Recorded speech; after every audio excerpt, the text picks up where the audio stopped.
Welcome back to my channel for my weekly Human Design Transit Report. And today is Monday, March 28th. And I'm excited because it's my birthday week.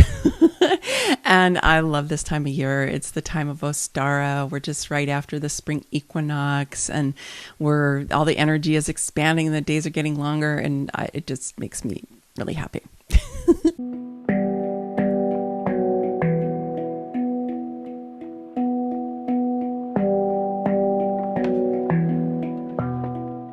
The transit that we're in right now started last week on the 25th, and I talked about it quite extensively in last week's transit report, so you can go and watch that here if you want to find out more about it. The sun is currently in the gate 17, and the earth is currently in the gate 18.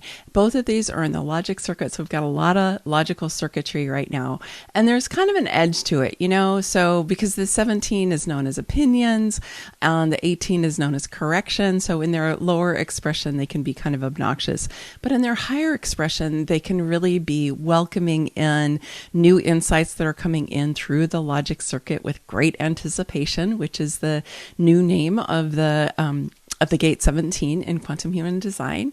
And the 18 is a realignment, right? We're realigning the patterns that we're in. So there is a higher expression of those energies too.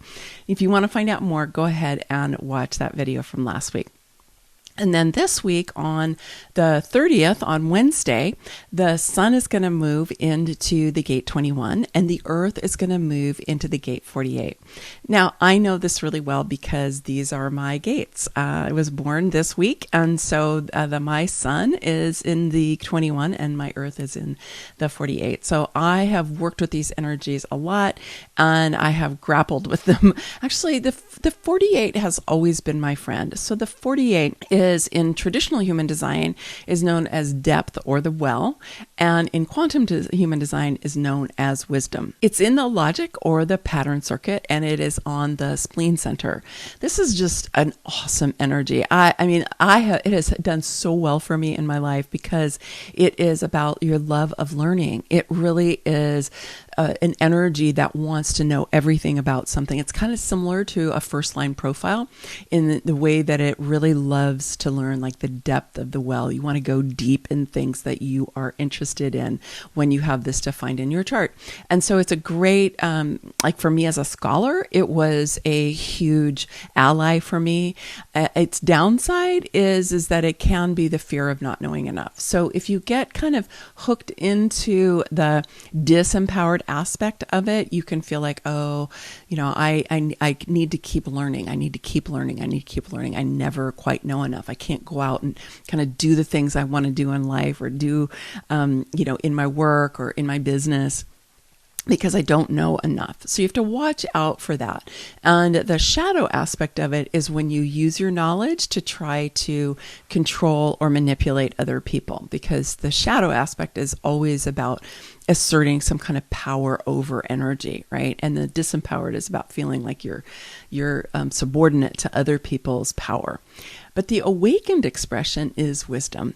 And the wisdom is what arises not simply from learning things, but from our life experience, where we take what we learn and we apply it to our life, and then we have life experience.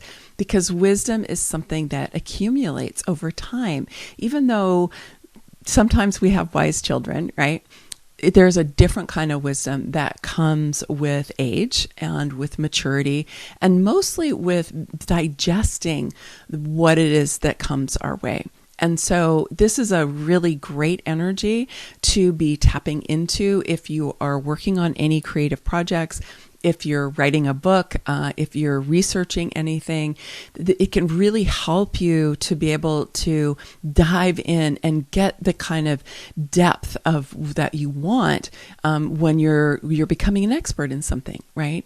And so I encourage you to be tapping into that, dive deeper into some kinds of research that you hadn't anticipated before. It may lead you to finding some books or some videos or some movies or documentaries that you have thought about and but that you haven't taken the time to actually absorb.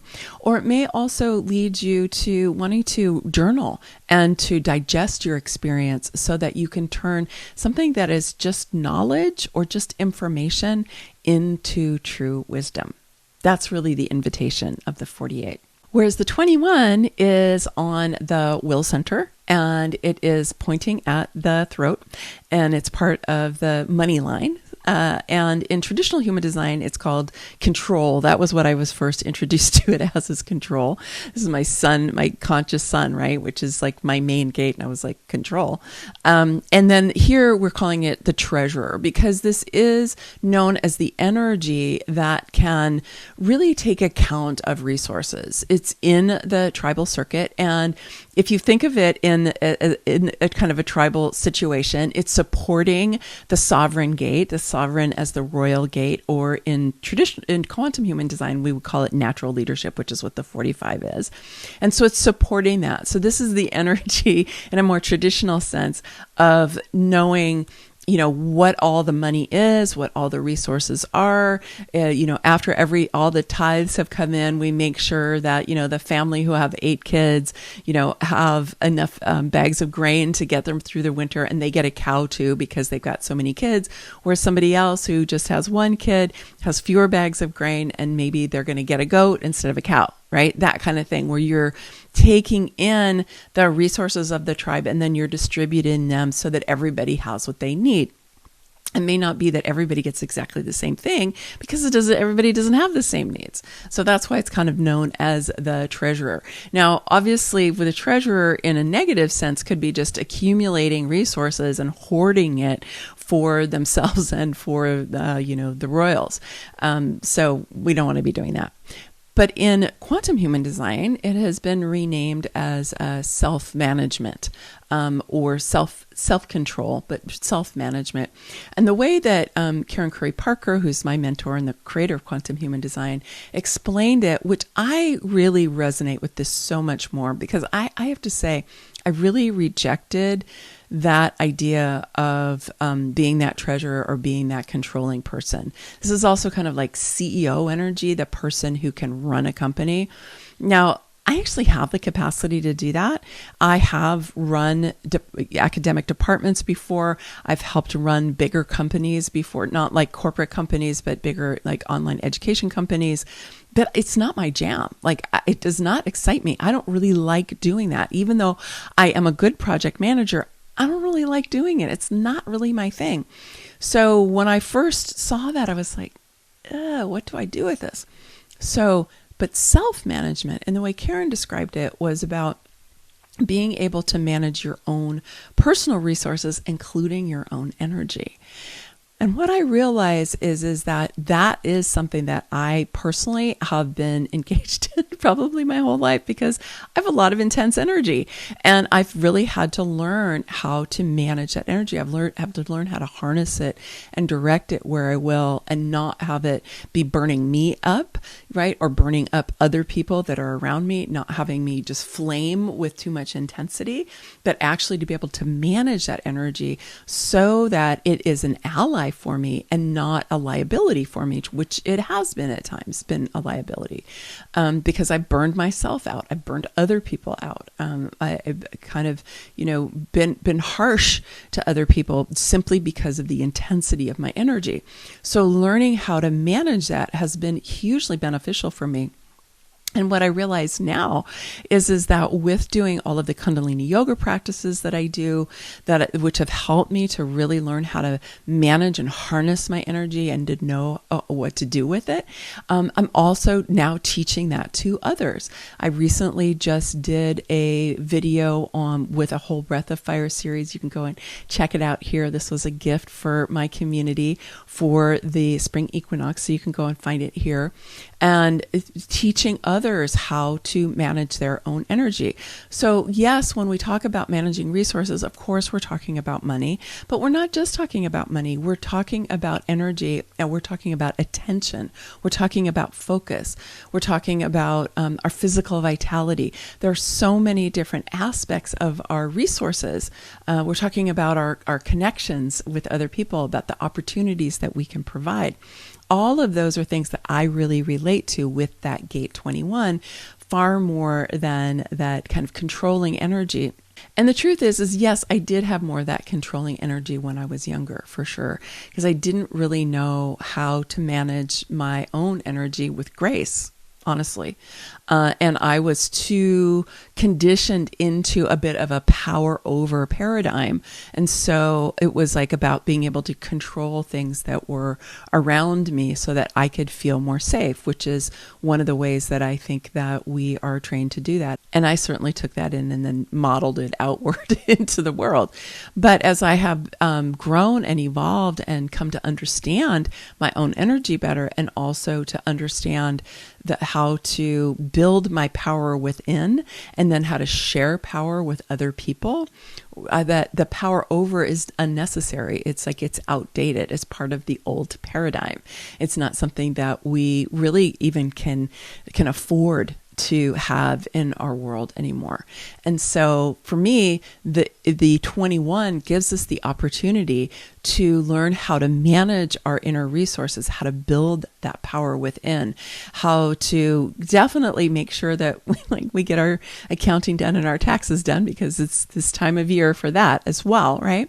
But also to be looking at what are the resources that we have in terms of the people that we know, and how do we provide opportunities for other people? How do we connect people up with each other? All of that is part of the energy that the 21 can have. And yes, it is a connection to natural leadership.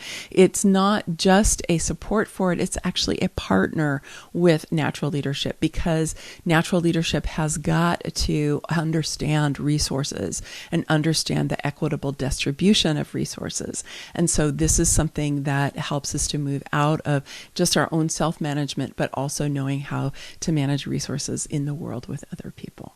As you move into this transit on Wednesday this week, I encourage you to really ground yourself in the wisdom of your life experience, to be owning the wisdom that you have. Whatever your age is, you have the capacity to already digest the information and the knowledge that you have in conjunction with your life experience to create incredible wisdom for yourself. And part of that wisdom can be about managing resources, right?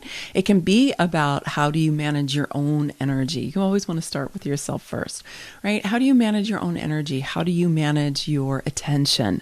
How do you manage your focus? How do you manage your time?